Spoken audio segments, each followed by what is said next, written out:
I'm Josh Cooperman, and this is Convo by Design, featuring another conversation from the WestEdge Design Fair's first edition in Dallas, Texas, from September 2022.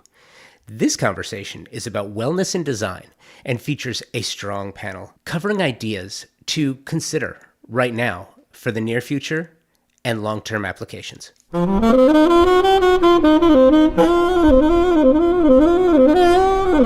The concept of healthy design is a constantly evolving idea, right? As a new technology comes to market and the ideas behind living healthy change, it's a moving target. It's constantly in flux. In years past, it was low off-gassing materials and VOC paints. Then sleep chambers crafted for a high-quality sleeping experience. As the pandemic continues to change the way we live, so has the idea that defines what it means to live a healthy lifestyle. Crafting luxury living, both inside and out, has become a universal goal to capture as much usable space while exploring ways to make that space perform in new ways, forms, and functions. This conversation, featuring Shelley Rosenberg, Philip Vanderford, and Christina Garcia, moderated by Brenda Houston, covers that and more. You're going to hear all about it right after this. For over 2 years now, you have heard about my partnership with Thermosol. So you know that I have extremely high standards for Convo by Design partnerships.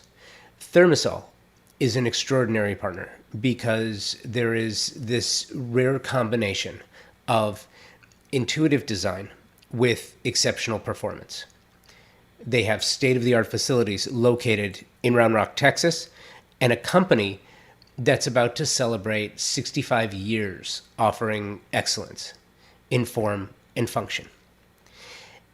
The Wellness and Design Thought Leadership Series presented by Thermosol is a programming feature that regularly showcases remarkable design talent and how they do what they do and the manner in which they do it, allowing designers to emulate successful strategies and make smarter clients who know what questions of top professionals. If you want to understand more about this company and their history, please check the show notes for the link to episode 221 with Thermosol third generation CEO Mitch Altman.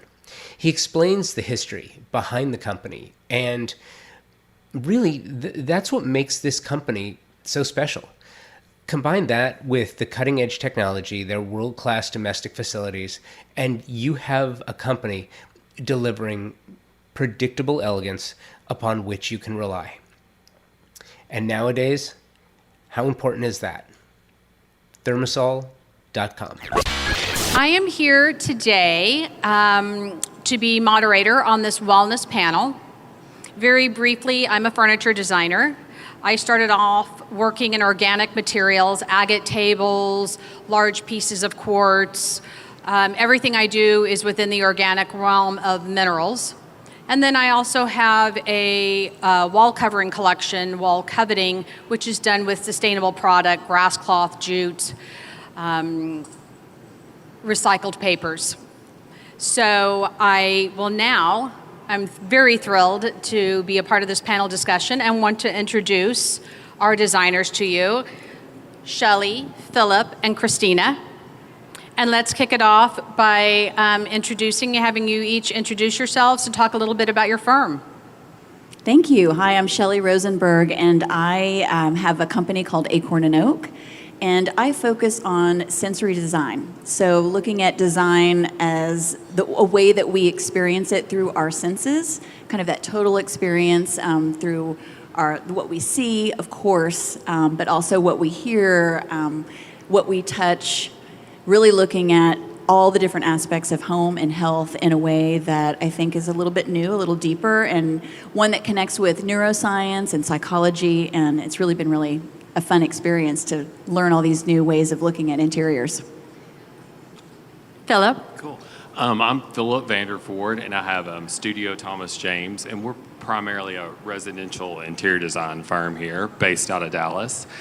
And one thing that we've gotten into in the last couple of years is, particularly going through the pandemic, we've been creating a lot of our own product just out of necessity. And so through that experience of like kind of creating our own things and building up a lot of product here locally, we've become a lot more aware about materials, what goes into something, what's required to make it, the positives, the negatives, the whole idea of like, are we bringing something in, or are we going to resource it locally? So I feel like we've become a lot more aware in our firm, kind of about materials just through that process of actually producing items. So that's kind of been eye-opening and kind of changed the way we look at things. Nice. And Christina? My name is Christina Garcia, and my company is called Layered Dimensions Interior Design. And Layered Dimensions was kind of formulated on the foundation of simply a holistic design approach. I think the home is physically built in layers, and I also think that the design in the home or for any residence is also done in different layers. So when we are designing homes, we very much think about the functionality. We think about who's using the space. We work with the architects, the builders, thinking about how each of the spaces is going to be utilized. And then we do construction documents to design the homes. And we really enjoy doing the full scope projects. So everything from the beginning architecture stage all the way to the furniture, art, accessories, and so forth. But it's very much a cohesive design process that can take several years, which is a fun thing for us. So wellness and design. Pre-COVID, I would say to you, I would come home from work and my home was my sanctuary. I had all my accessories and everything around me. It was constantly changing and in a constant evolution of design. Post-COVID, because I'm now working from home all the time, the challenge became how do I feel in this home where sometimes I'm stuck 24/7. I want it to be serene, I want it to be calm, I want it to be tranquil. I want it to have a balance so that when I'm working in the office, which I have a designated section, it feels like work, but when I leave that office and I'm still in my home, how does that make me feel as well? And then adding into that smart homes and all of the technology that's happening and how that comes into play with wellness, which for me originally, I would have said to all of you, I don't know that it does. I've now been living in a smart home for about a month, and everything is so easy and convenient that it makes me just feel really calm. I mean, a chime goes off at the house I'm staying in and it says, your mail is in the mailbox. Someone is at the front door. So everything is kind of done for me. The lights are coming on during the evening. They shut off in the morning before I wake up. The temperatures are all controlled. Things I don't have to think about anymore because I am concentrating on work. So, Shelley, I know that you have a personal passion about wellness, and I'd love for you to expand on that and talk about it and, why you feel so strongly that wellness is now more than ever super important. Sure, yes. So I have 3 children, and all of them have various disabilities. So I learned very quickly that was a path in life that I am already living, and decided to really realign my design business with people that have extra challenges in life. And talking about smart home technology, there's also care technology too that is a part of the smart home technology that is making a huge difference for a lot of my clients. Interesting. Yeah, absolutely. So like you said, there's all of this incredible technology that not only takes a lot of the stressors away from being out in the world during the day. We come home, we want that feeling of sanctuary and ease. And so a lot of these programs, they can anticipate our needs, they're pre-programmed, the circadian lighting and all of these other things. But also, if someone is disabled, there's this incredible technology now that can really give them much more autonomy And for people that are aging in place, it's really exciting to see that with some of these technologies put into homes, either from the beginning, like a smart home complete system, or even afterward, people are living in homes that they love a lot longer. And that really gets me juiced up about design, because there's so much more than just the beauty. We all know how to do that. That should be the baseline, that an environment is safe and it's beautiful, but for it to really function completely customized to the person that's living there, what a joy. And I think, too, I saw your room at Kips Bay, and I think that, years ago, you would go into a home that may have been designed and furnished for someone who had a physical challenge or who was older, and you could tell. There's a bar in the shower, and there were certain things, doors were wider, but it was a very specific, this is a home for a specific person. Now, it's all changed. It will look just as beautiful as any other home out there, Yes, because no more technology has clinical, changed that. Yeah, Right, no more right. clinical looking environments, which goes back to the dignity that we all want. We all want to feel like we belong. Absolutely. The Kips Bay room was incredible because of so many of the invisible things that room was wired to do. So the muse for that particular space was a little girl who was in a wheelchair and also nonverbal. And so through these incredible smart home technology programs, we were able to help her manipulate things in her room with her eyes. So she spoke through a retinal device. And so connected to Siri or Alexa or a Google Assistant, she could say through her retinal device, raise my shades, turn on my shower, turn on and off the lights or her music. It was pretty incredible. That's fascinating. I did not know that when I saw the room. Wow. It was hard we had a video that we would kind of play in my absence. It was hard to be there enough to really explain to people everything that room could do. But it was quite a joy to be able to experience. We had well over 12,000 people come through the house last year. And I think I met maybe 7 or 8 of them. And to really tell them what that room did and have people's reactions. And they all wanted to share a story about someone that they loved or had lived with a challenge. Or even if, like the plumber, for example, that put in the plumbing for the space, he was an avid snow skier and had an accident and he broke both of his ankles on a jump. And so he was in a wheelchair for several months, and he really understood what it felt like to not be able to be in charge of your own hygiene, to really have to have a caregiver with you. And he was like, this is really a great thing that you're doing and sharing with people, because we're all going to experience disability from time to time throughout our lifetimes or as we age into it. Yes. Unfortunately, we're all aging. So, Philip, I know your firm likes to work with natural fibers. Sustainability is a key theme. Talk to me a little bit about wellness, projects you're doing, what that focus is on for you. So one thing I think that that we've realized as a firm in the last couple of years in particular is that even if it's not a client's like total focus over like sustainability, we're constantly getting people that are coming to us and they have an awareness of wanting the fibers to be natural. They're concerned about how they feel in their home, how different products make them feel. They're concerned about like how paint, and just overall concerned about, because they are spending so much time in their home, just really how that feels. And we're also noticing that there's a huge amount of detail when we're going into like doing the construction documents. People are really thinking, okay, exactly, like they're getting so specific about where things are and how they function and how that's going to make them feel, down the road and how that happens. And I feel like it's just a general awareness of product now that we maybe haven't seen in the market in the past.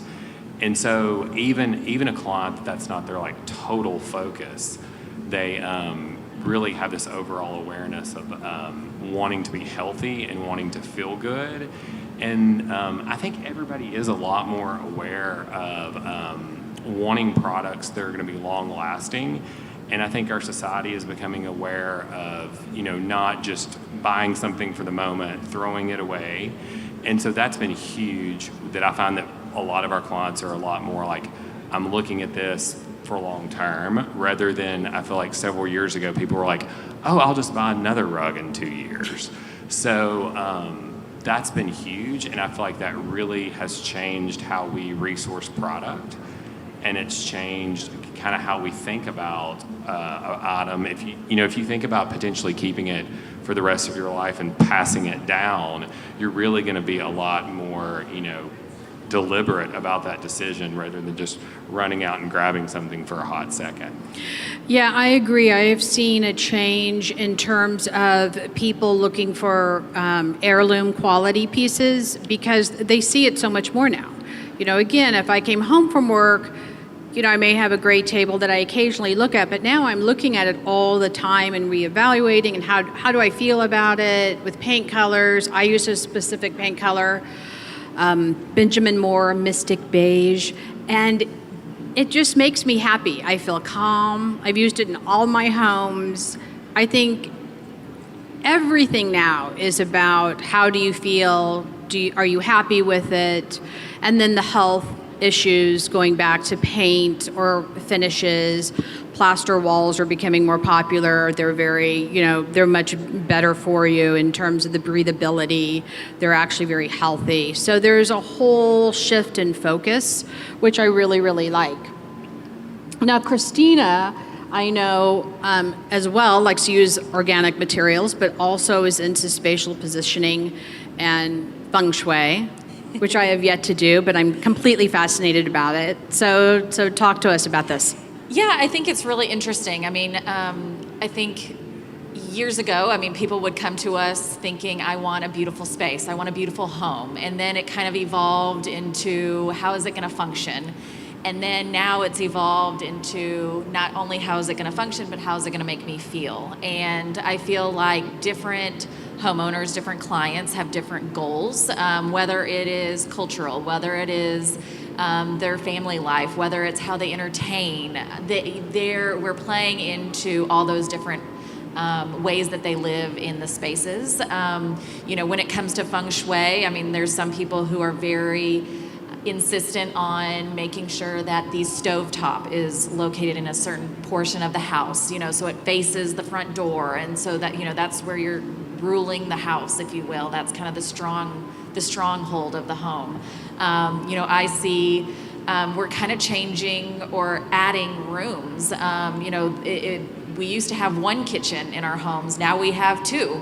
We're seeing there's a dirty kitchen or a catering kitchen, and then there's also our main kitchen. So I think that plays into how you mentally live in your home. So you can have your main kitchen for your entertaining purposes, and that's where you present your space, and then you put all the back end stuff, the bowls and the pots and pans are in your dirty kitchen, and we see that the kitchen is where the heart of the home. We say that multiple times, but also thinking about the kitchen is not only where we gather.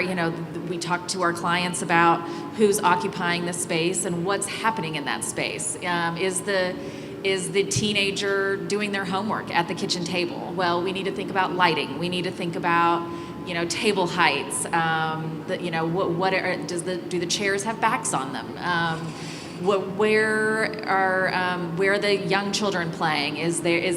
Maybe it's not a dining room anymore, maybe it's a game room, and we're thinking about colors. And while the house itself may be cohesive, we have different purposes for each space. So it's kind of an all-inclusive way to think about the house in function and in space planning and things like that. But it all comes back to the everyday, starting with the function, and then how do you want to feel in each of those spaces, and kind of relating back to the cultural thing, and also how you're feeling in different spaces. We're adding kitchens, we're adding prayer rooms, we're adding meditative spaces, we're adding yoga rooms. So there's more rooms for different purposes, and I think it's creating what a true custom home is supposed to be. And we've been saying custom for many, many years, but I think now we're truly getting a custom home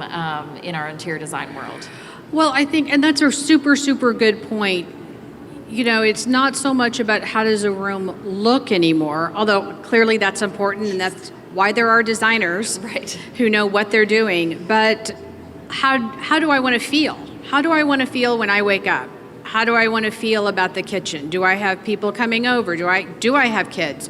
Do I have dogs? Do I want a kitchenette in my bedroom or in the office? I put a small kitchenette in my office because I don't want to walk through the house to the kitchen to get a coffee to come back to the office because I'm breaking my mindset of the day. I think that's really exciting that clients know now that they can decide what they want. I feel like in the past, designers were seen as like this authority figure, and you would hire a designer or buy a spec home and say, well, this is what they put in, so this is what my house looks like. Right. And now I feel like people have permission to say, well, wait a minute, do I really like this? What would I like to change? Here's how I want to live. And I think design is empowering people. I know that for some designers, it felt like for a while design was getting diluted when big box stores are offering free design services.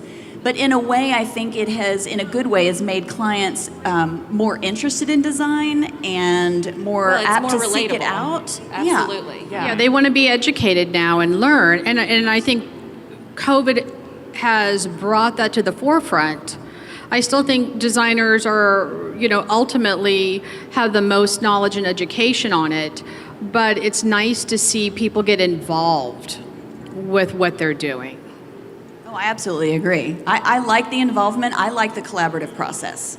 I mean, there's a fine line. Sometimes I have to really be gentle about why I believe something is better for a client.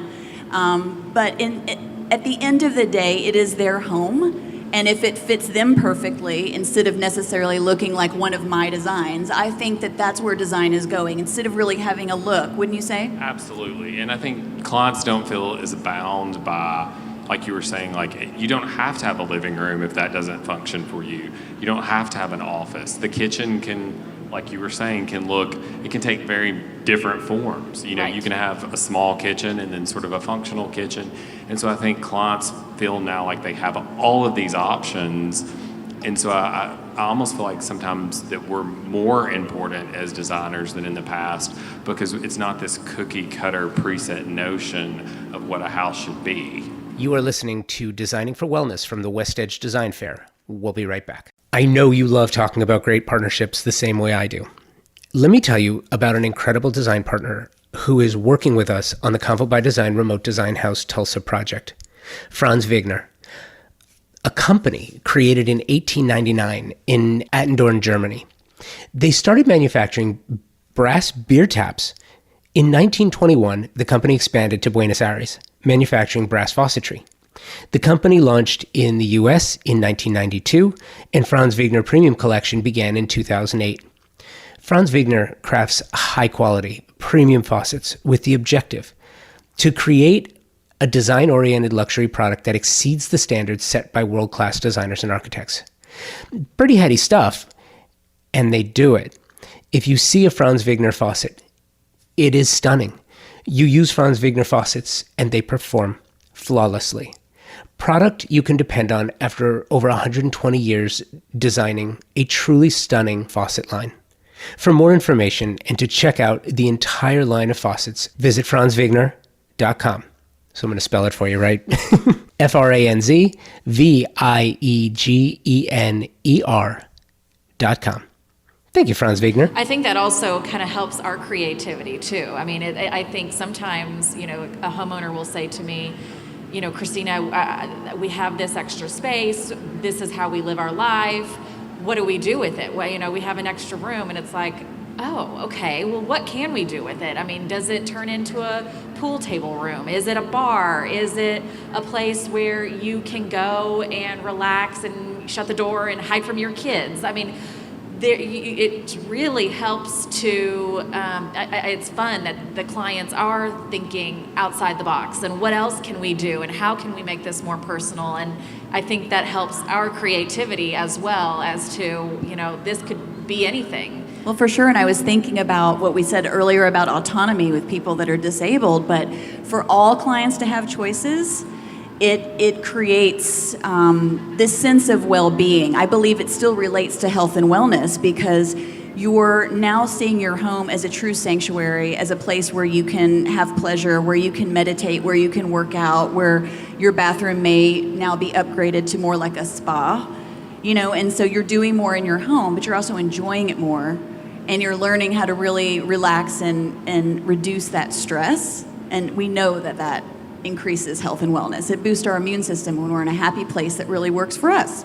Yeah, absolutely. Please come and make my bathroom a spa. ASAP. So, in terms of projects you're working on right now, can you expand a little bit and give us a tease of something that's happening right now with you, especially with wellness or smart home, since I'm fascinated with smart home technology at the moment and thought I never would be? Yeah, so I'm doing some really interesting projects, but one, I'm building a home in Colorado for myself, and really wanting this home to sort of be in line with what I'm preaching at Acorn and Oak, and one of the things we're doing is a circadian lighting system. So the lighting in the house will consistently replicate the lighting that's outside. And so what that does is when we see light, we get impulses through our eyes that give our brain signal about what we're supposed to do. So when we see bright blue light that's similar to morning light, it makes us feel alert, and we know it's time to be up. That's why everyone says don't look at blue light at night, because your brain is thinking, wait, I'm seeing blue light, it's morning, it's time to be alert. And then as the sun, changes position in the sky, the light will continue to get warmer, and so sunset is a really warm light. And so at night, the lighting will automatically change to a different temperature and a different hue. It'll have a little bit more orange and red to it. And so I just think that's really exciting, because it is affecting your health and your sleep patterns. I mean, if you're not sleeping, you're not well. Right, absolutely.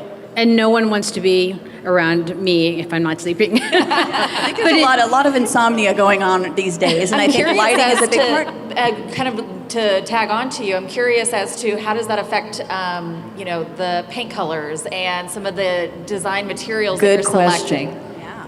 Well, I'll have to see. I mean, it's something new that I'm looking into, and it will change. You're right. So probably we'll have to do samples all over the room in different parts that, but that happens naturally too when you've got big open windows, and we all know that if you have a lot of green outside, it can change the color. But yeah, it's really exciting to see all of these smart home technology aspects and how it's going to change our mood. There's so much of design that's subliminal and subconscious, and I believe that really big companies like Apple and Target and Starbucks, I mean, they're always manipulating our senses subconsciously.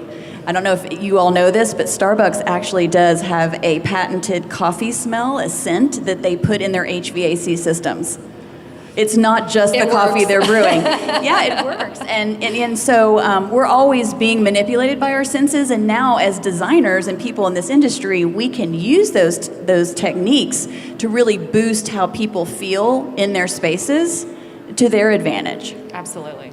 Yeah, when you talked about circadian lighting, and it reminded me of Donald Kaufman, the renowned colorist, and I studied with him briefly, and his philosophy was that wherever you live, the outside colors that you find, for instance, if you're in North Carolina and there's a lot of red clay in the dirt, bring that into the house. So you don't want, bright yellow in a North Carolina home, which has nothing to do with the outside.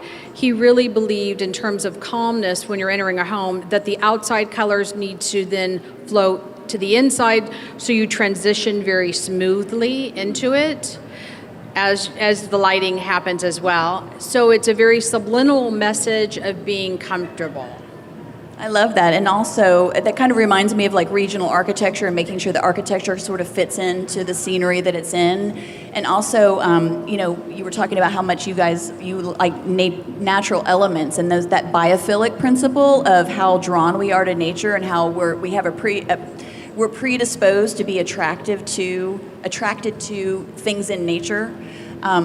Natural elements are a big part of that subliminal piece. Oh, absolutely. And I see, and I'm sure, Philip, you do too, where people say, I want to feel where the outside's inside. And so it's, how do you do that without physically bringing plants in? I mean, which is also a very good thing. but we're using a lot of stone in areas that we may not have before, or we're using a lot of more natural tones of wood where it's not everything is painted.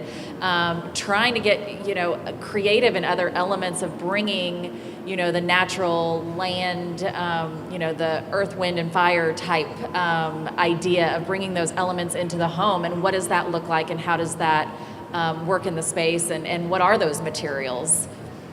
It's nice to see, and it's also nice to see from the perspective of just, the global environment. And, resin and plastic has a place in modernism, of course, but I feel like organic materials, especially like as you talked about, Philip, with your firm using those, it's nice for nature. We have plenty of them, and if done properly and you do your research on it, it's so much better to be using organic.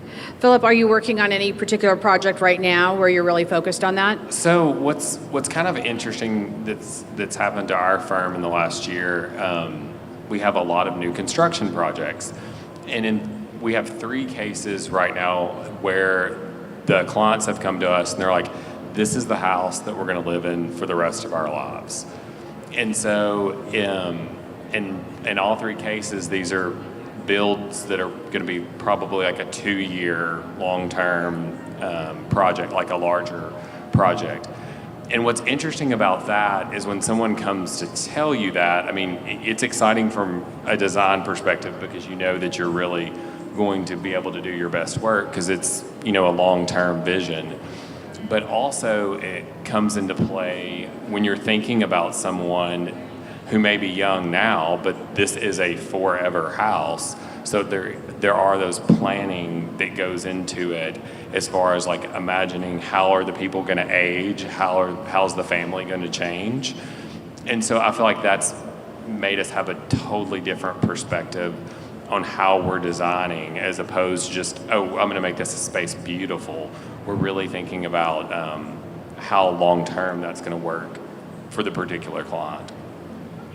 Is there like a specific example you can cite on that, like whether it be in the bathroom or the bedroom, or is it about counter heights, or as you age and not being as flexible as you once were to get into the shower, et cetera? So it was funny. This week we were actually having a conversation it was myself and the architect and the clients. We were having a conversation and we were planning the bath space. And so, which is connected to the closet. And so we were having the conversation about how she wanted it for now, and then how she wanted it to function because she knew in like 6 years there were going to be grandkids. And then she was like, and then as I aged, she was like, she was experiencing like her mother's in a wheelchair. And she was like, so how am I going to function when I'm in that point? And we ended up moving like the elevator core like into a totally different position in the house. But it was funny, like this is something that may probably, and they're fairly young, this is probably 25 years down the road, but they were really thinking about that from a layout and a design perspective, which is exciting that, to have people and being able, to think through projects to that level. So I love that. That really is exciting. I wish we could talk to builders too about just pre-blocking, doing things that are universal design principles like from the beginning so we don't have to consistently remodel. Just a block for grab bars would be excellent. And to take those 26-inch doorways and just move them to a 36-inch doorway would be incredible. Just small things, and that's really smart about the elevator. That's exciting that they are forward thinkers like that. And we even, like in one instance, there was a closet that was going to be a closet now, but we're like, okay, but we put plumbing. They were like, oh, but we're going to plan for plumbing in this location. And the makeup vanity was going to be lower plumbing planned for the future. And I just don't feel like, I don't feel like that I've had clients in the past that have been that focused on like aging in place. Yeah. Well, what's exciting too about that is just in case it isn't their forever home, because we know life happens, the next family that moves in has a more universal option. And we also know that so many people now are multi-generational living. You were talking about a lot about culture. Mm-hmm. And with our world getting so much more diverse, it's exciting to be thinking about different cultures that are using designers and learning about how a lot of other cultures live with multi-generations in one home. Absolutely, yeah. Christina, do you feel that with your projects, and feel free to talk about a current project if you like, but that your clients are doing that or looking at their home and saying to you, we're going to live here, this is our forever home, where we used to, like I used to move around every 4 years, but now, and maybe it's because of COVID, I do kind of have a feeling of wanting to be more settled permanently. I am. I'm seeing quite a bit of people saying it is going to be more permanent. And so when we get the opportunity to work with them as early as possible, we do put on our floor plans or on our construction drawings block for grab bars, or we'll make vanities where they are built in sections. So maybe it's not one full vanity piece, but over time the middle section could be removed at the sink space so that a wheelchair could wheel into that. So we're thinking about some of those things. It's hard to think completely, into the future, because you do want to, it's not always the case. You're not always, it's not a for sure thing, as you said, but we really try to make it as, thinking ahead as much as we can, and addressing all the needs that the homeowner is asking for. I think what we do at the very beginning is when we work on an initial floor plan, we sit with the homeowner, and I always say, give me a tour of the home. And this is before walls are built, before we've drawn anything, before anything has even happened. I will say, give me a tour of your home, and they look at me kind of like, well, what do you mean? But my intention is, if you are going to host somebody at your home, whether it's a party, whether it's just a single person coming to have a glass of tea or wine, what are they going to feel? What are they going to experience? What's the flooring? What's the lighting? What are these emotions that they are going to experience in every room? Who is occupying these rooms? And then that kind of then leads me into the next set of questions as, okay, well, if your in-laws will be staying here, what are their ages? What, are they, capable to utilize this bathroom as it is drawn, or do we need to think about that? Do we need to add a shower seat? Do we need to add a bench in the closet? Do we need to, we start to ask more specific questions per room as they kind of give me this fanciful tour, and then oftentimes we change things because of this tour they're giving me, on the plan. So then that goes into that next step, or as we say, our next layer, into what is it going to look like, and then what are the materials that go on it. But it all very much stems from the initial planning and developing in kind of being as forward thinking as we can to those next age, times in our lives moving forward. I love that for two reasons. I love smart home technology. Everything we're doing is getting better and better. However, I also love the idea of asking all of these questions with your client, because if a designer said to me, what do you have to have in your bathroom, it would be a window. I grew up with a window in my shower, and I loved it. I can remember the wind coming in, the smell of the outdoors coming in while I was showering, jasmine. Like it evokes a memory that makes me feel good. And so really getting to know the client is a huge leap with wellness and feeling calm. How do you all work with taking the interiors and then going outside so that there's that flow? What are you doing? Well, everybody loves the concept of inside and out, kind of blurring that boundary, which I do as well. I also think it's important just to mention, we're talking a lot about aging, but while we're the age that we are, there are so many cool things that we can be doing for health, I think, in the house while we're living there. And one would just be really looking at our air quality and our water quality. I mean, things are changing in the world now. And Yes, absolutely. why are we not proposing to our clients, or maybe you all are, I'm curious, whole home water filtration systems, better HVAC systems with better filters? I've recently, because of COVID, come in contact with a couple of companies now that are doing these UV light air purifiers that can kill any virus or bacteria floating in the air. So if you're recovering from cancer or you were born compromised in any way, there are so many cool things now that we can do that actually emulate fresh air. You know, supposedly our indoor air quality is usually up to 5 or 10 times more polluted than our outdoor air. Oh, wow. Yeah, I always feel like opening windows is important. Having consistent, fresh ventilation is always super important. And then we talked about just seeing nature. Our hearing too is attached to memory. You were saying you smell the jasmine, but I found out in some study of biophilia that the most relaxing sound that human beings can listen to is bird song. And that's because when we were cavemen back in the day and the birds were singing, we knew that we were safe because all was well. And when the birds stopped singing, usually there was like a predator near. And so we would kind of jump into fight or flight. So, you know, even in the Kips Bay room, we had like bird song in the background. Yeah. So it's just really fun to kind of blur that indoor-outdoor, because I think, again, it might be subliminal, and it's also very conscious that it's fun to feel like you're having an outdoor shower, or you're, you know, being able Which to... I love.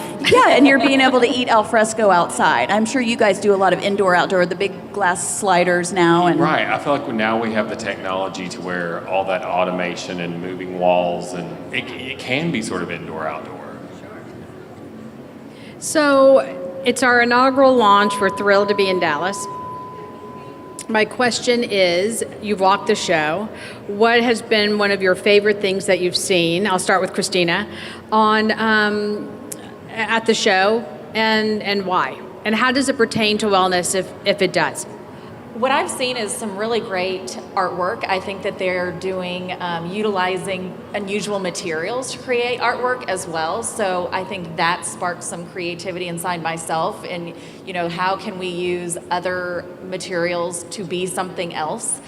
So I think that that's been something that's really drawn my attention here, as to seeing all the different forms of creativity in new and unusual ways that are going to be really well spoken to for different clients' homes. Yeah, and I think it's so important because often in cities, Dallas, if you have $400,000 as a budget, you know, you'll hear a client say, "Well, I'm going to put $300,000 in art, and then we'll put the rest into furniture." And you're like, "Okay, no, it doesn't work like that." So to show the combination is nice, and it's a 50-50. I mean, they both work off each other, so it's important to realize that. Philip, what about you?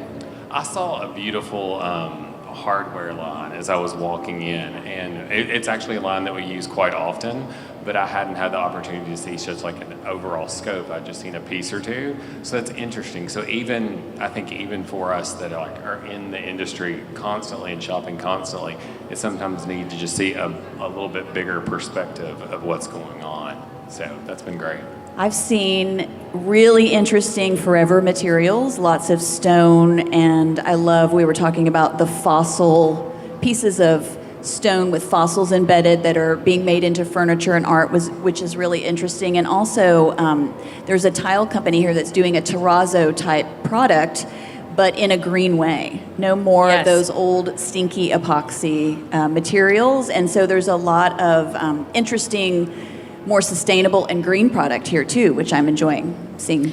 Yeah, Green River Fossil Company, which are friends of mine. I've known them for many, many years. And you know, clearly fossils are millions and millions and millions of years old. It's difficult to comprehend how old they are. But if you take it and put it into a modern home, and you know, it's a nice balance and reminds you of what we're about and brings you back again to nature, this feeling we all want to be one with nature. So I agree with you there. It's a nice mix. This has been an incredible experience, and I look forward to it resuming again next year. And thank you so much for having us. Thank you. It's been Thank fun. you, guys. It's Thank been you. really, It's really been fun. interesting. Thank you. I'm going to see each of you for my new spa bathroom. Absolutely. Thank you. We are living at a time of incredible growth, both technologically and creatively, with respect to interior design, exterior design, and architecture. There is no question. There are companies thinking differently about the business of design and how to make products super serve those for whom they're being made. One of those companies, and one of my favorites, is Moya Living. Designer and fabricators of some of the most stunningly beautiful, incredibly durable, and highly functional kitchen, bath, and outdoor kitchen cabinetry on the market today. Powder-coated steel with stunning lines, vibrant colors to fit any design style or aesthetic. A history of designing cabinetry for the scientific community, so you know it's been tested in some of the truly the most harsh conditions available. Moya O'Neill is the CEO and founder of Moya Living. She's the inspiration behind the design. Designers, their specification process is so simple. It will make your job so much easier. Check them out online through the socials at Moya Living, their website, moyaliving.com, and in the real world, their live kitchen showroom in Fountain Valley, California. Thank you, Shelley, Christina, Philip, and Brenda, for guiding us through this fantastic chat. Thank you, WestEdge Design Fair, and to all of you who came to the show. Thank you to Convo By Design partners and sponsors, Thermosol, Article Furniture, York Wall Coverings, Moya Living, and Franz Wigner for your continued support. Of course, thank you for downloading, subscribing, and listening to the show. Thank you for all the emails of support and the guest submissions. I love them, and it has allowed me to find some amazing talent to showcase. Please remember why you do what you do and for whom you do it. Designers, architects, artists, product designers, showroom managers, publicists, magazine editors, publishers, set decorators, and everyone else that makes our industry stronger by the day, this show is for you. That's why I do it. Thanks for listening. Be well, and take today first.